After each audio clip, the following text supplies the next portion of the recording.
Hey everybody, this is Miles, your author and narrator. First off, I want to apologize for my voice on this episode. I am battling seasonal allergies right now, as I'm sure many of you are as well. I also wanted to point out that the main character in this story is Gabby Ponds, who we've met before a few times. And this story is a part of this main storyline that keeps popping up here and there throughout the episodes of this podcast. If you have not yet listened to a story called Banishing Shadows that came out at the end of 2023, I would highly recommend that you go back and listen to that one at least before you listen to this one. This story will make a lot more sense if you have that background. If you want a more complete picture of Gabby Ponds, you could go as far back as a story called Unnatural Dark, which was followed by a story called The Intruder, and you could get caught up with another one called the Hotel Mosse as well as Banishing Shadows, and you'll kind of get the full idea of who Gabby Ponds is.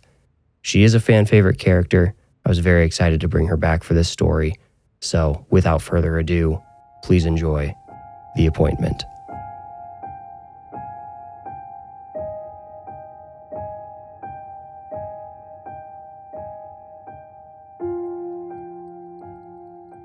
Myra Louth's leg bounced under her desk as she anticipated a knock on her office door at any second. She looked from the door to her computer screen and reread the brief she'd put together earlier that week. Gabriella Ponds, goes by Gabby, age 52. Reason for appointment: patient wants to address depression potentially stemming from past trauma. Concerns about mental health in general affecting motivation. Occupation: former professor of psychology, former paranormal investigator, ? Current occupation unknown. Family unknown. Myra Googled this Gabby Ponds and found her website, but discovered the site had not been updated since 2023. The phone number provided to contact Miss Ponds did not match the number she'd submitted to the clinic when applying for therapy, and when Myra clicked on the email address, Microsoft Outlook gave her an alert that the recipient is using automatic replies. It displayed the first few words of Miss Ponds' auto response. Thank you for your email. I regret to inform you I am on indefinite hiatus from all paranormal... Never in Myra's 4-year career had she treated someone working in such an unusual field. It prompted her to check in with herself. She went so far as to sit down with a trusted colleague to explore her personal belief in the paranormal. Of course, she knew her personal feelings should not and would not affect her treatment of Miss Ponds, but she thought it would be smart to sort out her own beliefs before sitting down across from someone who either believed or faked belief to make money. What she discovered disturbed the oceanic depths of her soul. She found it completely impossible to believe in anything people might consider the positive side of supernatural. Angels and heaven, or even the ghosts of lost loved ones. However, she couldn't deny a heavy feeling that the evil side was all too real. Perhaps she found it easier to blame the wickedness of humankind on something inhuman than to accept such darkness could exist within humanity itself. A knock at Myra's door yanked her mind back into the present. Come in, she invited. The doorknob turned, and Ian, the receptionist's arm, followed it into Myra's office with a swooping motion. Myra's right in here, he said. Thank you, Myra heard a woman say quietly just out of sight. After a pause, the woman entered the doorway wearing a tired face framed by brushed but unwashed graying hair. Hello, Myra said, standing behind her desk. She gestured to the couch, asking, Can I call you Gabby, or do you prefer Gabriella? Gabby, please, Gabby replied. Well, Gabby, call me Myra, and make yourself at home. I'll come over there in just a second. Myra shut off her computer screen, picked up her notepad, and clicked open her pen before relocating to the plush leather chair across from the couch. A low coffee table sat between them, on which a vase of fake flowers was surrounded by a variety of fidget toys. Cheap, gimmicky things made of brightly colored plastic. "You treat children?" Gabby asked, motioning toward the toys. "Oh, sorry, can I get you anything to drink?" Myra asked, halfway into her seat. Gabby replied, "No, thank you." Myra sat. "I don't see children, no. Those are fidget toys, and they're meant for all ages, actually. Lots of people like to keep their hands occupied while their minds work. It's sort of like dropping the kids off at daycare while the parents go to work. The kids being the hands and the—" "Yes, I understand," Gabby interrupted. Okay, maybe not off to the best start, Myra thought. She's serious. I mean, she used to be a professor, right? Regroup, Myra. Meet her where she's at. "So, Gabby, I looked over your paperwork, so I sort of know what brings you here. But before we really dig into any of that, why don't you tell me about you?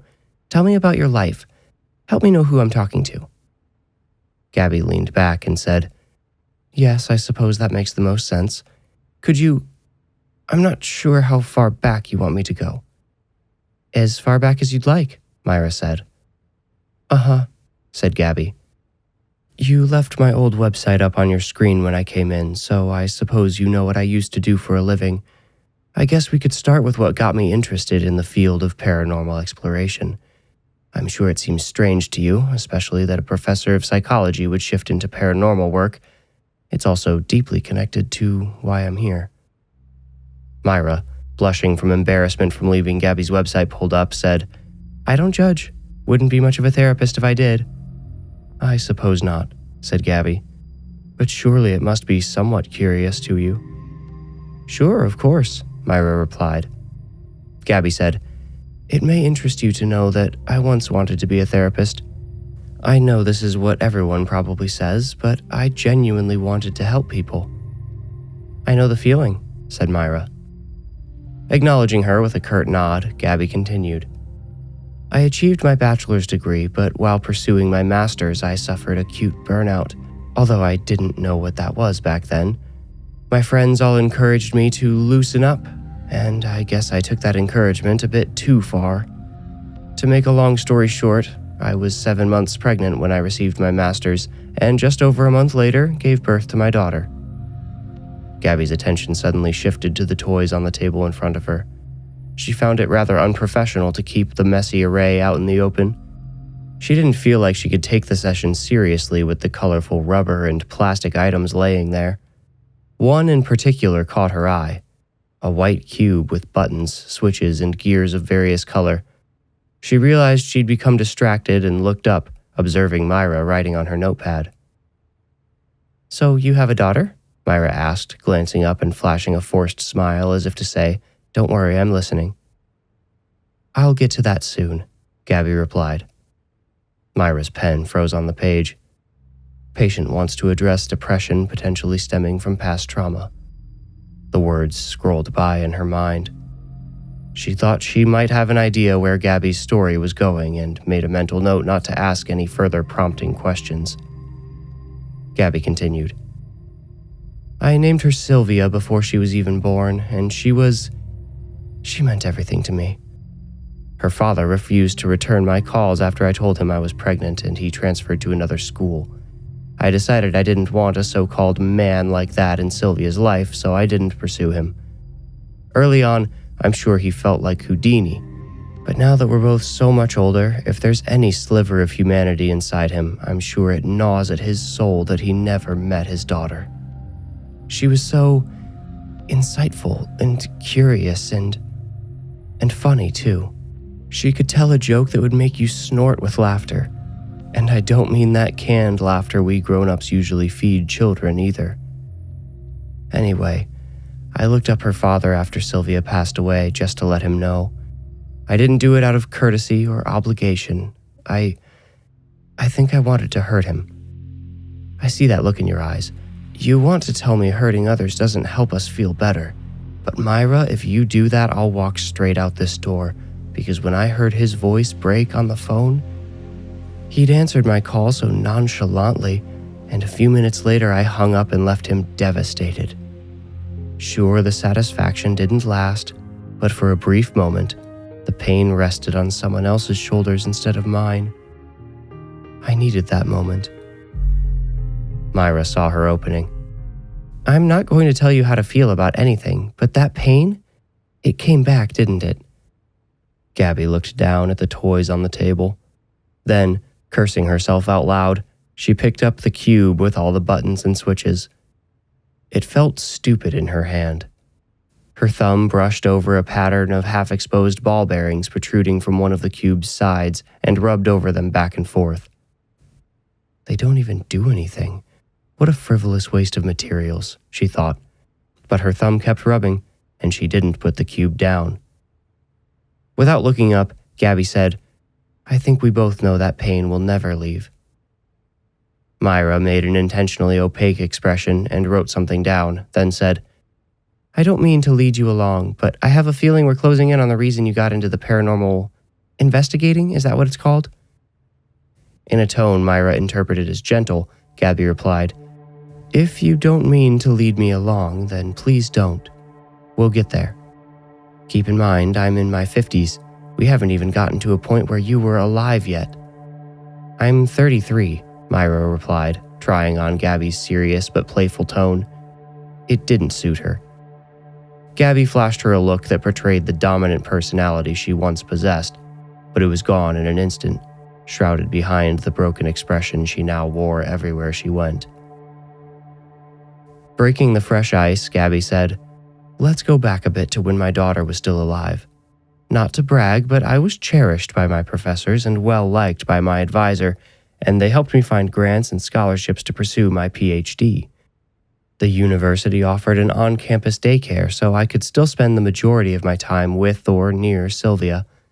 By her 4th birthday, I had her calling me Dr. Mama, which was cute for about a week before I and everyone around me thought it sounded pretentious. Gabby laughed and looked down, suddenly realizing her fingers had moved to a fat switch on the cube that clicked faintly as it rocked back and forth. She shook her head at herself and looked up.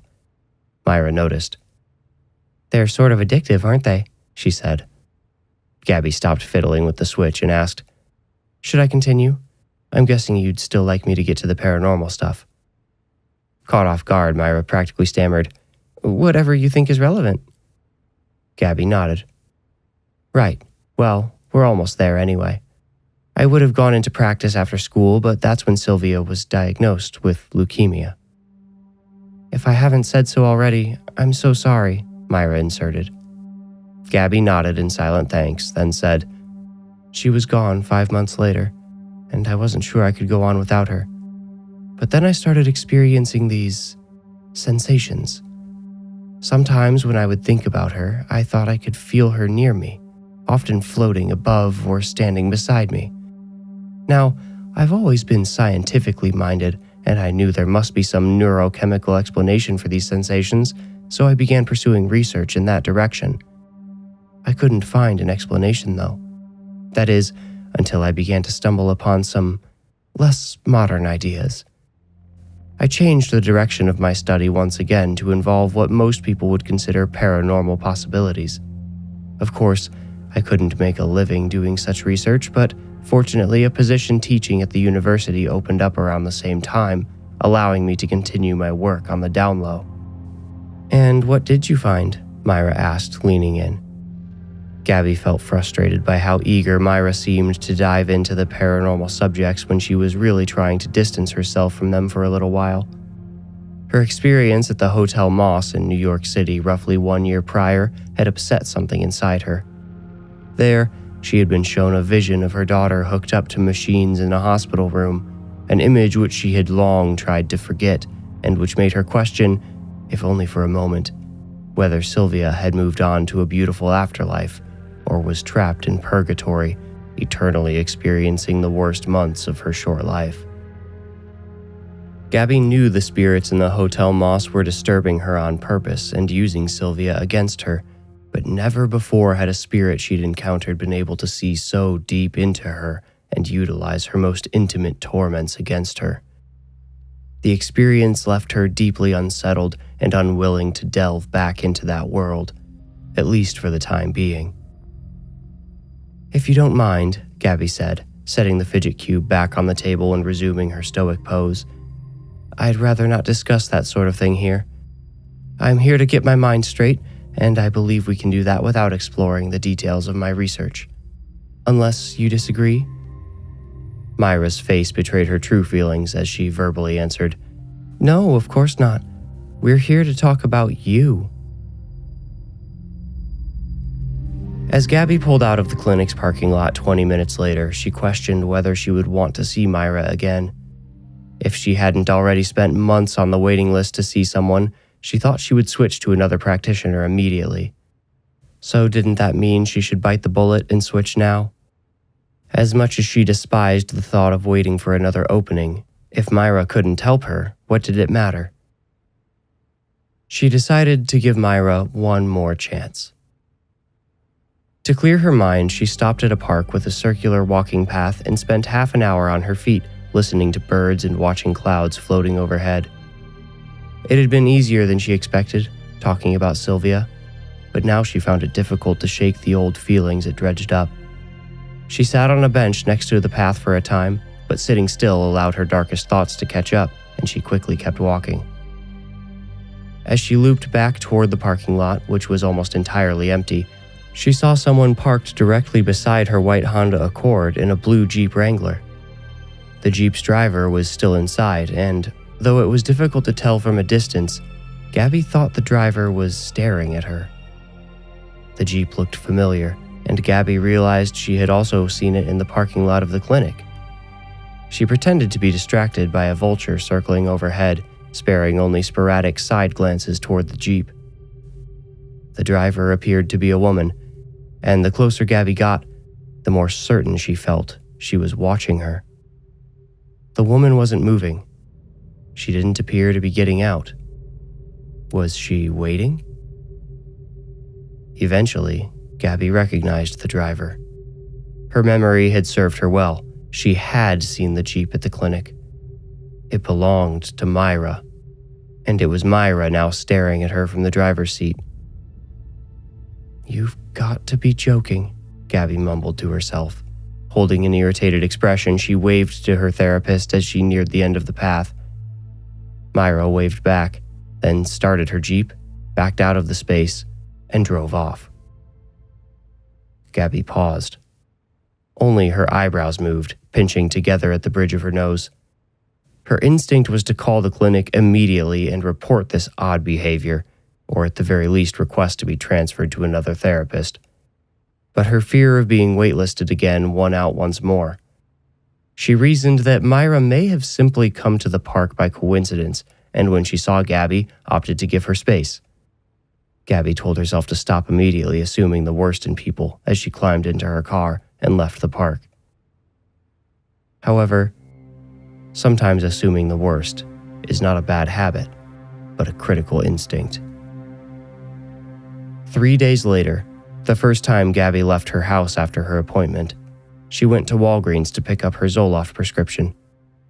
She hoped going to therapy might be a step toward getting off the antidepressant drug prescribed by her general practitioner, but for now it was the only thing keeping her functioning well enough to eat once or twice a day and shower a couple of times per week. While waiting in line at the pharmacy, her eyes wandered to the anti-theft mirrors angled down above the makeup department. She accidentally made eye contact with another woman looking up at the same mirror and glanced away. A vague afterimage of the woman's face lingered as if burned into her retinas for a few moments, and Gabby thought she looked familiar enough to warrant a second look. The line moved up. Gabby stepped forward to maintain her place, then looked back up, but the woman was gone. Of course, why would she still be staring up at the mirror 5 seconds later? Gabby scanned for any familiar faces among the reflected shoppers. Most were looking down at shelves, so she could not see their faces, which made Gabby notice immediately when one of their faces turned up toward the mirror again. This time, Gabby didn't look away when their eyes met. She looked into the eyes of Myra, standing in the candy aisle, holding an empty red basket. Myra's face held no expression. Her mouth hung slightly open. Gabby abandoned her place in line and headed straight for the candy aisle. By the time she reached it, Myra's empty basket lay alone on the floor. Gabby looked up at the mirrors but didn't see her therapist anywhere. She approached the front and stopped near the cashier. She was about to ask if the cashier had noticed a woman leave empty-handed a few seconds ago, but through the electronic door, she watched a blue Jeep Wrangler pass by on its way out of the parking lot. It was too difficult to make out the driver through multiple panes of glass, but Gabby knew right away it had to be Myra. Right there, she pulled out her phone and looked up the number for the clinic. As she waited for someone to pick up the phone, she wished for somewhere to sit. She thought about returning to the pharmacy line, but she wanted to be away from other people. No one was shopping for candy, so she ducked back into that aisle just as the phone stopped ringing. Thank you for calling. Yes, is Myra Louth in right now? Gabby interrupted Ian, the receptionist. Sounding irked, Ian replied, Are you one of her patients? Gabby hissed, Yes, is she in at the moment? What did she think, that the person she saw at Walgreens was some kind of doppelganger? A creature or spirit imitating her therapist out in the wild? It sounded insane, but Gabby figured she was one of the few people on Earth who'd earned the honest right to wonder such a thing. Ian said, I'm sorry, but she's out right now. Is this an emergency? Gabby thought about saying yes, but guessed Ian would likely tell her to hang up and dial 911, or worse, ask more questions. She answered, No. After a lingering pause, Ian said, It doesn't look like she has any cancellations today if you're wanting an appointment. Want me to check tomorrow? Gabby's knuckles turned white around her phone. She said, No, that's all right. I just needed to ask her about something. We have our next weekly appointment in a few days. I just hoped to speak with her briefly. I could see if it's possible to move your appointment up, Ian offered. After taking a second to think, Gabby said, If you wouldn't mind, actually, that might be helpful. She thought a face-to-face confrontation might be the best way to handle the situation. Sure, said Ian. A few dozen key taps later, he said, I do actually show an opening tomorrow at 10:30. Does that work for you? Yes, please, make it for Gabby Ponds. And that's to see Myra, right? Not someone else? Yep, it's for Myra, Ian replied. Gabby said, Tomorrow, 10:30. Thank you. She hung up before he could finish. Gabby arrived 5 minutes early for her appointment the following morning. While she sat in the waiting room, her thumb rubbed over the buttons on a device in her jacket pocket, much like it had when playing with the fidget cube in Myra's office earlier that week. She'd brought the device as an afterthought, just in case. She's ready, Gabby, Ian said over the counter. Gabby nodded curtly and rose from the chair. She sucked on the back of her teeth as she steeled herself for the uncomfortable confrontation ahead. At Myra's open door, Gabby stopped. She looked in at the therapist, hunched over her computer and too focused on whatever the screen displayed to notice the woman standing outside her office. Gabby studied her, searching for signs of anything abnormal or unnatural. Although she no longer thought the Myra she'd seen at Walgreens the previous day was a doppelganger, or at least she didn't have enough evidence to support her being a doppelganger, looking into her eyes in that mirror had stirred a terribly familiar feeling in Gabby's gut. Most people would identify that feeling as paranoia, but Gabby knew well enough that sometimes paranoia is misdiagnosed, even by those experiencing it. Are you following me? Gabby asked before she was noticed. Myra jumped in her chair. One of her knees thunked against the inside of her desk, rattling the small basket of pens next to her monitor. Gabby, you surprised me, she said, forcing a fake laugh. Please, come in and sit down. What brings you in so soon? Gabby stood firm. Please answer my question. I don't want to come in until I know you'll be honest with me. About what? Following you? Gabby, that would be, well, illegal for starters, but you could also say unethical, unprofessional, creepy. No, I'm not following you. Why? Gabby thumbed the device in her pocket and stepped into the doorway. I've seen you, she said. Myra pushed her chair back and clasped her hands together in her lap. Have you? It's a small town, I suppose. I guess I didn't notice you. You've been looking right at me, staring at me, Gabby said, keeping her tone neutral, conversational, despite making a direct accusation. Myra looked uncomfortable. Her thumbs played with each other in her lap. Right. Would you please come have a seat? Let's talk through what you've been seeing. You wanted to hear more about my paranormal research the other day, Gabby said, remaining in the doorway. Myra's face fell into patient resignation. Gabby continued, Despite my emotional introduction to the field, I've always kept a scientific mind when exploring the supernatural and paranormal. My goal has always been to understand these phenomena in a way which can be recorded, measured, and shared. I want to spread real knowledge, testable truth. I'm sensing a butt coming, said Myra, gesturing again to the couch. Gabby again resisted her invitation. I've never lost that intention, but I've since observed something unmeasurable rising in myself. It's a sort of sixth sense, as they say, a gut instinct, and I'm beginning to wonder if it isn't something we all have that's grown dormant in modern society. I believe it's why so many people enjoy things like horror movies and dark music, because those things tickle the dormant sense, like when someone unexpectedly scratches your back. Myra casually slid her clipboard toward herself, but Gabby held a hand up to stop her. I don't have much more to say, so don't bother. I just want to tell you I've accidentally lured that sixth sense out of dormancy. It's not as prevalent in me as, say, my sense of smell, but when someone or something exudes enough of whatever the sense detects, I can pick it up like smelling smoke from a distant blaze. And you, Myra, I must say, you smell like a forest fire. Gabby removed the device from her pocket, an EMF reader Darian and Reese Whitney had showed her how to use. It detected electromagnetic frequencies which proved useful again and again in helping them locate paranormal hotspots. Gabby had flipped the power switch before the device even left her side, so when she pointed it at Myra, the lights were already activated. The two green lights that were almost always on glowed brightest, followed by the slightly more rare yellow, as well as the warning sign orange.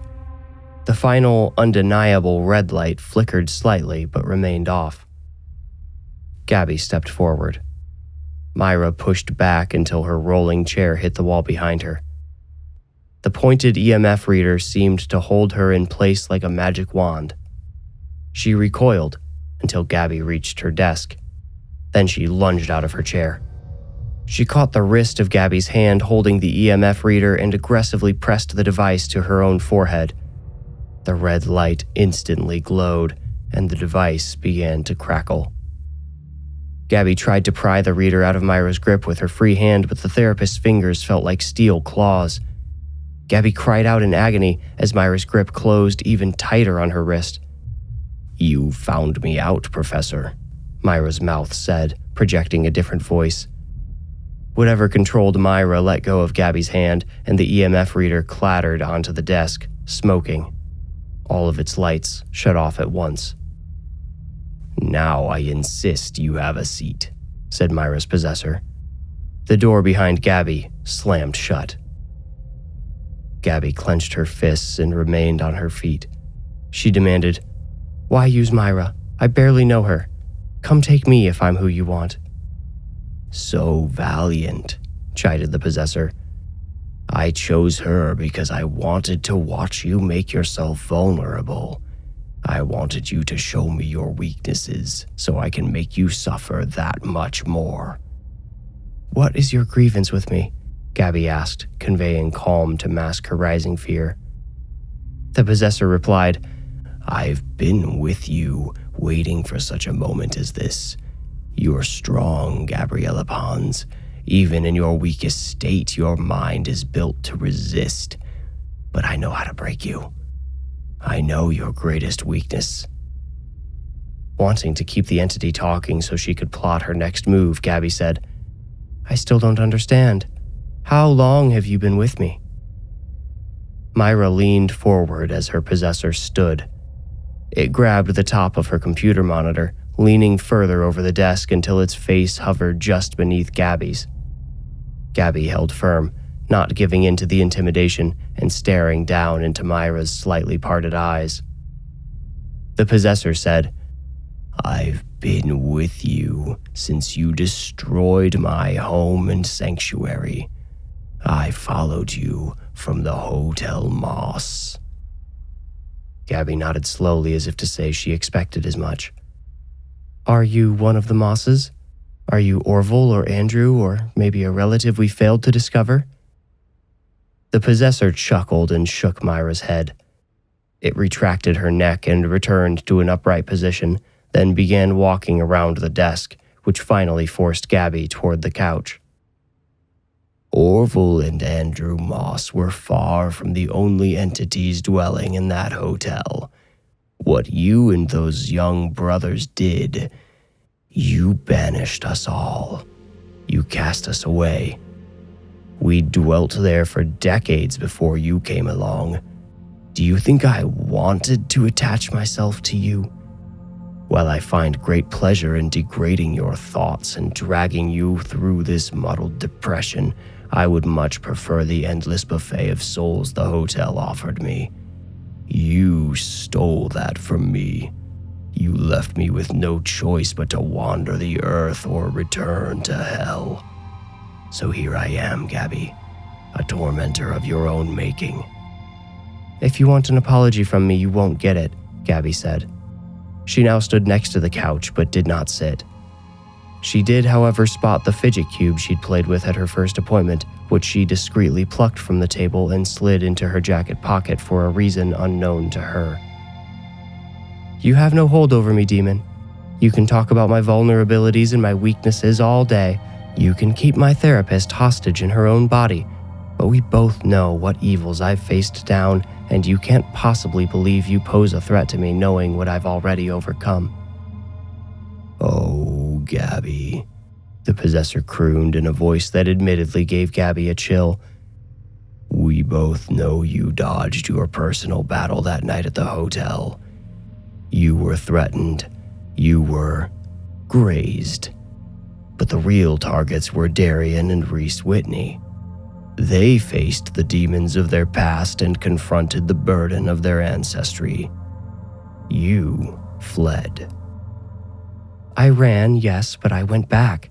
I faced my own demons and returned to see the fight through," Gabby retorted. Her confidence faltered, though, as her words were received with an expansive, crooked grin on Myra's face. She knew she was missing something, some crucial piece of this puzzle, and she almost feared the lingering suspense more than the inevitable reveal. The possessor said, "You aided the Whitneys and won the day, yes, but don't pretend you found personal resolution that night. You knew when you left there was more pain in store for you. What you did not realize is that knowing sense came from me. The Whitney brothers belonged to Orville and Andrew. Your involvement with them was only incidental. You belong solely to me. I, too, fled that morning. I ran away with you. I've eaten at you and weakened you until now. Now that you've opened yourself up, made yourself vulnerable, I am here to finish what I started at the Hotel Mosse." Gabby tipped her head forward, looking down at Myra's parted eyes and bared teeth with oblique disdain, and said, "You are nothing. I do not belong to you, nor will I allow you any power over me." Myra's head lolled forward as if she'd fallen unconscious. Her hair fell down to her chest, curtaining her face. The voice which came out of her afterwards did not belong to her or the malicious possessor. "Why would you say that, Mama?" Gabby's throat seized. She balled her fists until her knuckles turned white. "You are not my daughter." Myra's head slowly lifted. Her hair remained partially in front of her face, but Gabby could see enough to recognize the soft features of her young daughter hidden behind the twisted black strands. Sylvia's voice whispered, Mama, how could you say that? Gabby bit her upper lip and darted for the door. Running away again, the possessor scoffed. Gabby did not look back or respond. She opened the door and slipped into the hallway, shutting the door firmly behind her. She held onto the doorknob for a few seconds, expecting to feel it forcefully turn against her grasp. She sensed someone nearby and glanced down the hallway. She saw Ian standing with a fresh cup of coffee, staring at her with concern. Call the police, Gabby ordered. Concerned for everyone in the building's safety, particularly Myra's, she wasn't sure who else to call. What's going on? Ian asked, bewildered. Gabby yelled, Just get help! The doorknob remained still in her hand. Perhaps the possessor knew better than to openly pursue her where others would see. Ian disappeared around the corner. Gabby followed. Is Myra all right? Ian asked as he slid into his chair while simultaneously dialing 911 on his desk phone. I'm not sure, whispered Gabby. An answer on the other end of the line kept Ian from replying to Gabby with more than a concerned eyebrow raise. Into the phone, he said, Yes, I'm at... But he trailed off, his eyes dropping and scrunching, then rising to meet Gabby's again as he said, It's for you. Gabby took the phone as he passed it over the counter to her. She hesitantly placed it against her ear. Ian's anxious guise melted into a snarling grin. Mama, where'd you go? Sylvia's voice asked through the phone. Again biting her upper lip, Gabby turned toward the lobby where an elderly woman, a teenage boy, and a middle-aged man all sat waiting for their appointments. You all need to leave, Gabby told them. The teenager shoved his iPhone in his pocket and stood immediately, as if Gabby's command were more an opportunity than a warning. The elderly woman was about to ask why, but the middle-aged man spoke first, demanding, Who are you? Please, there's a dangerous situation going on back there, Gabby pleaded. The middle-aged man looked to Ian for confirmation, saw the menacing look in his eyes, and asked, Ma'am, are you okay? Everything will be fine, she replied as the teenager brushed past and exited the building. The elderly woman followed shortly. The middle-aged man lingered for a moment, clearly deciding whether to hang around in case he needed to intervene in something, but Gabby gave him a confident nod that sent him out the door. Then she turned back to the snarling receptionist. Are any other clinicians in the building? Of course, he jeered. Gabby grabbed the far edge of the counter and leaned toward the snarling face to show she felt no fear, a lie she told with her body. She tried to recall how she used to feel facing down these evil spirits, back when she'd been strong and assured. She felt so shaky and brittle now, but she could not let this demon see that. Finding her commanding tone, she said, Pick either Ian or Myra to keep here, but you'd better not harm them. You need to let everyone else go. I won't run anymore, but those are my terms. The possessor scoffed but said, Fine. I choose Myra. This one squirms. Ian's eyes rolled back and his head knocked against the back of his chair. The possessor's voice echoed inside his open mouth. It said, Send the rest away. Suddenly, Ian's eyes snapped back to the front, clearer than before. Without a word, he shot to his feet and ran down the hallway. Gabby obediently returned to Myra's office. The fleeing clinicians, led by Ian, passed her on her way down the hall. One of them warned her of danger he knew nothing about. She told him to call for help and wait outside the building. Myra's door was still closed. Gabby opened it. It opened not to her therapist's office, but to her daughter's long-ago hospital room. Gabby slipped her hand into her pocket where the stolen fidget cube awaited her anxious thumb. She rubbed the half-exposed ball bearings that did nothing but provide the slightest amount of calm. She gave the cube one last squeeze and let go as she entered the room. This is a cheap trick, she said, still feigning confidence. You're predictable. Sylvia lay in her hospital bed, an oxygen mask over her mouth, her eyes closed. She lifted one yellowish, frail hand to pull the mask away from her face. It separated with a hiss. Even the sterile, slightly medicinal smell of the room was accurate to her memory of Sylvia's final days, but Gabby remained grounded. The thing playing Sylvia set the oxygen mask aside and, in her young voice, said, "Why don't you think this is real, Mama? It's real to me."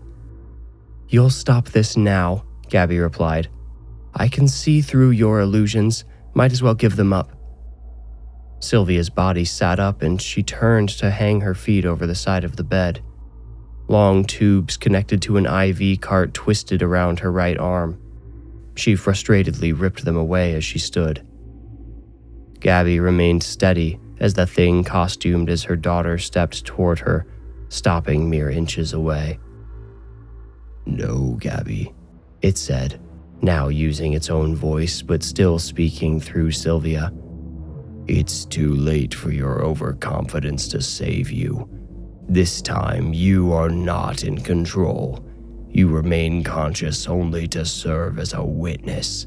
I've waited so long to be certain you stand no chance of escape." Voices and visions, Gabby sneered to herself.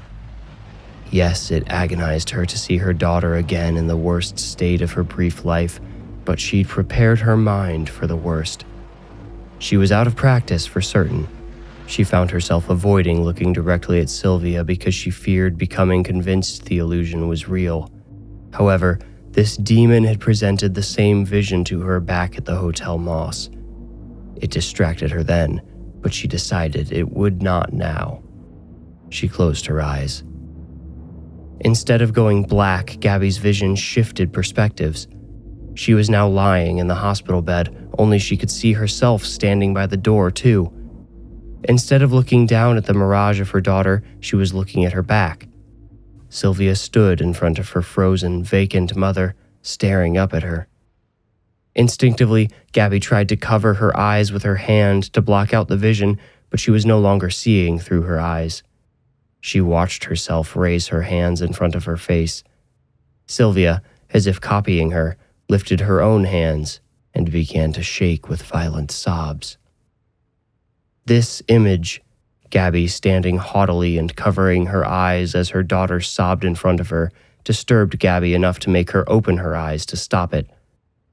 Now that she could see Sylvia from the front again, she saw she was not sobbing, but giggling. "Want to try anything else, Professor?" the demon asked. "I don't know what else to tell you," Gabby replied, still defiant. "You're going to have to try your absolute worst because these illusions won't work on me anymore. I've studied your kind and I've experienced your type of torment enough to know it won't work on—" The possessor raised Sylvia's hands and clapped them together in Gabby's face, making her blink.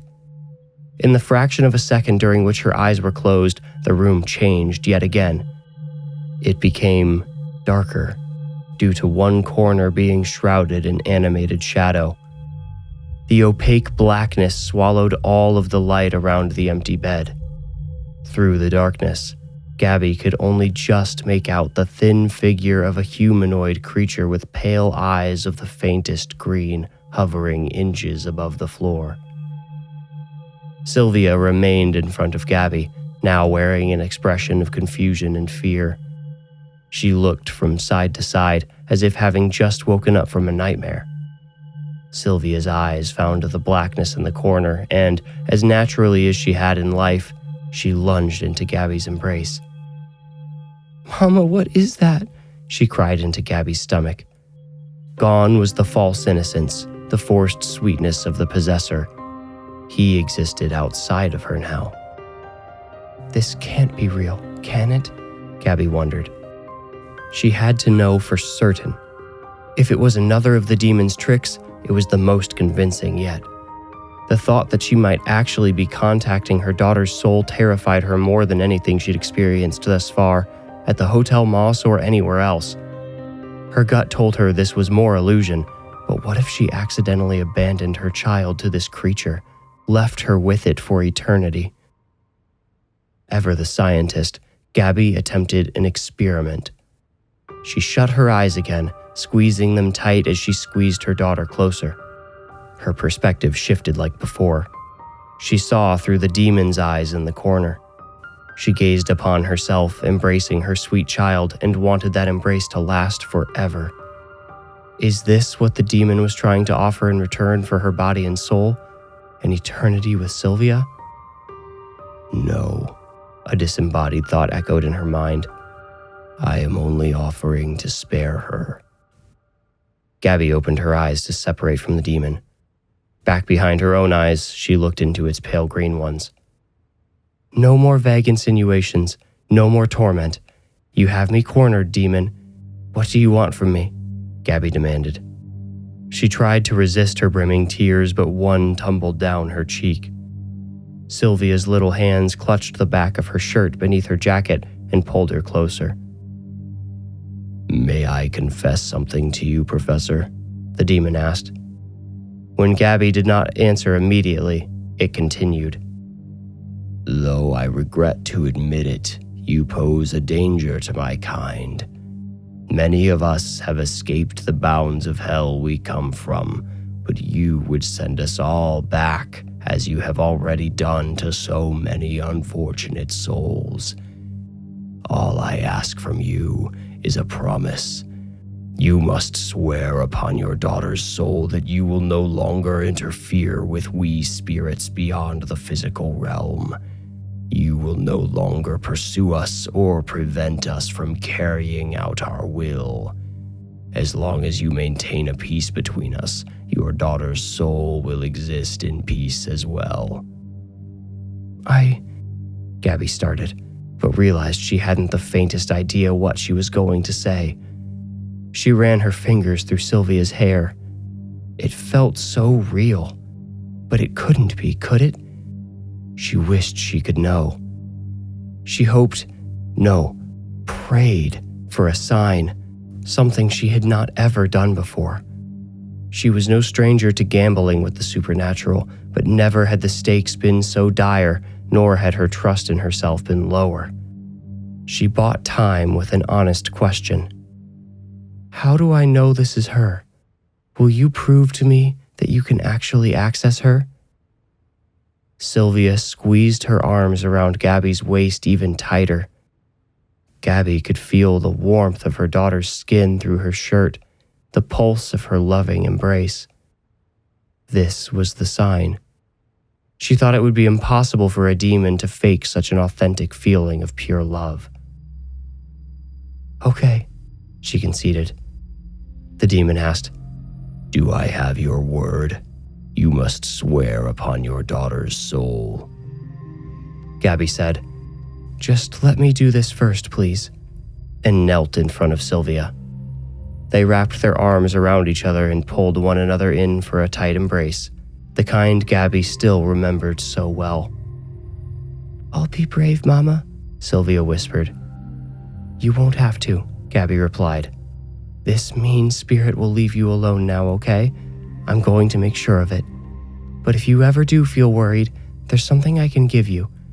It's going to seem silly, but I've just learned myself that it's more helpful than I expected. Gabby separated only slightly to reach into her jacket pocket for the fidget cube. I want you to have...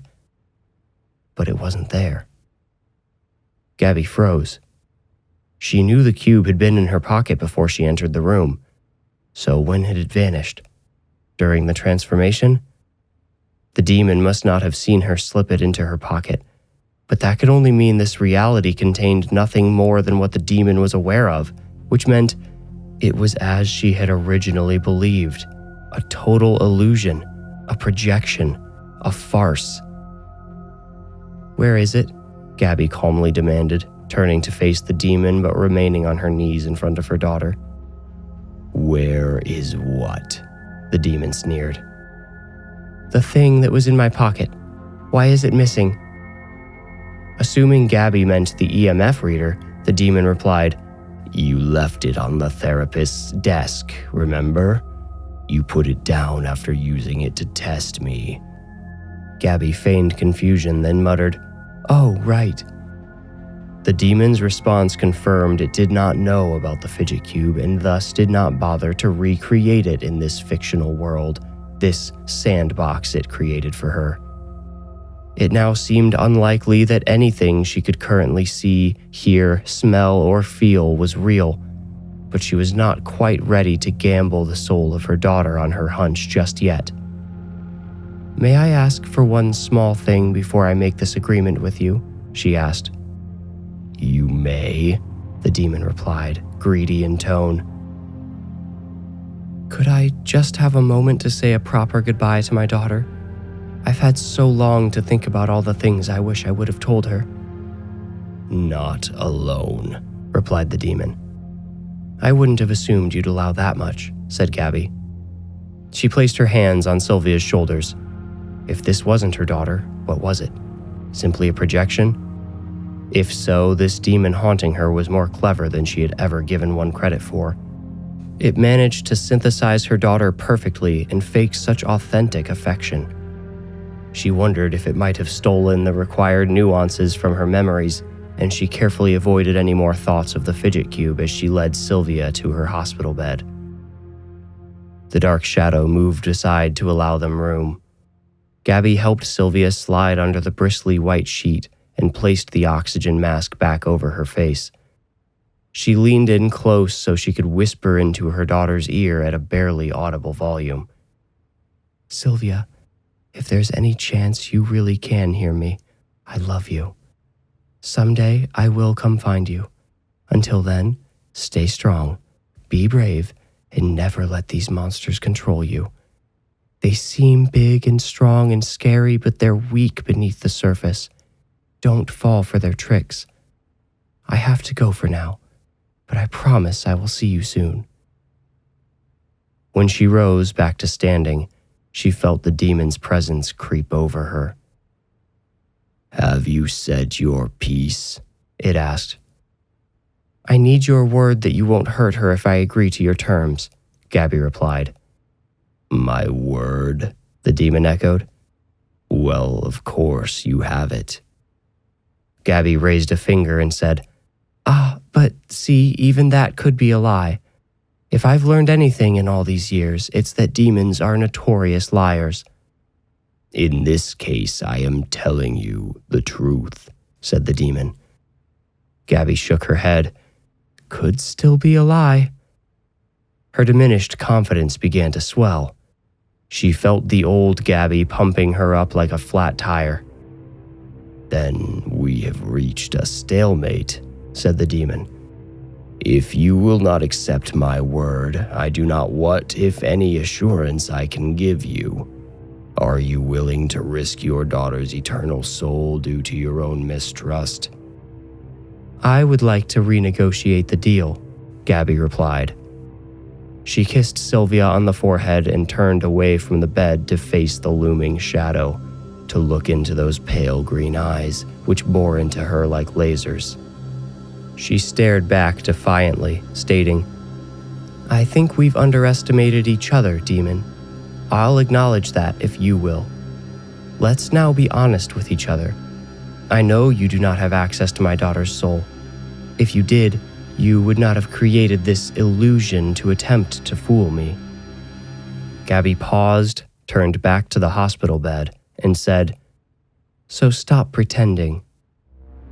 Sylvia disappeared. Her oxygen mask fell onto her indented pillow, then lay still. The demon spoke. "I may have underestimated you, woman, but—" "I'm not finished," Gabby casually interrupted, her confidence firming up. "Before you spirited my mind to this place, I had something which I had not yet shown you in my pocket. Something I can use to defeat you for good. If you give me your word, weak as it is, that you will leave me and Myra, Sylvia, and anyone else connected to me. Essentially, if you swear not to attempt any more torment upon me, directly or indirectly, I will spare you. I'll let you vanish into the ether to go search for your new home or whatever it is you seek. I do not offer peace to your kind, but I will extend it to you. Would you agree to these terms?" She regretted adding the exaggeration of the fidget cube's power. She supposed its help in grounding her had played a role in bringing back her confidence, but would the demon still see through this lie? "What was in your pocket?" the demon demanded. Gabby sensed tendrils probing through her thoughts and memories. She flooded them with images of crucifixes, silver talismans, salt, vials of holy water, any anti-demonic materials she could recall. She aimed not to convince the demon of what she had, but to confuse it and leave it guessing. If it was at the Hotel Mosse that night when she and the Whitney brothers banished that building's powerful namesakes, it knew what she might be capable of. She did not need to convince it of anything specific, only to undermine its confidence. The tendrils receded. Gabby asked, "Do we have an agreement?" "Insolent woman, you believe you will be protected by—" "Do we have an agreement?" Gabby repeated, colder. The demon fell silent. Its pale green eyes retreated into the shadows until they could no longer be seen. Then the shadows expanded, growing to consume the entire room. Gabby closed her eyes, seeing only blackness as it surrounded her. "Gabby, are you all right?" Myra's voice prompted Gabby to open her eyes again. She found herself once more in the therapist's office.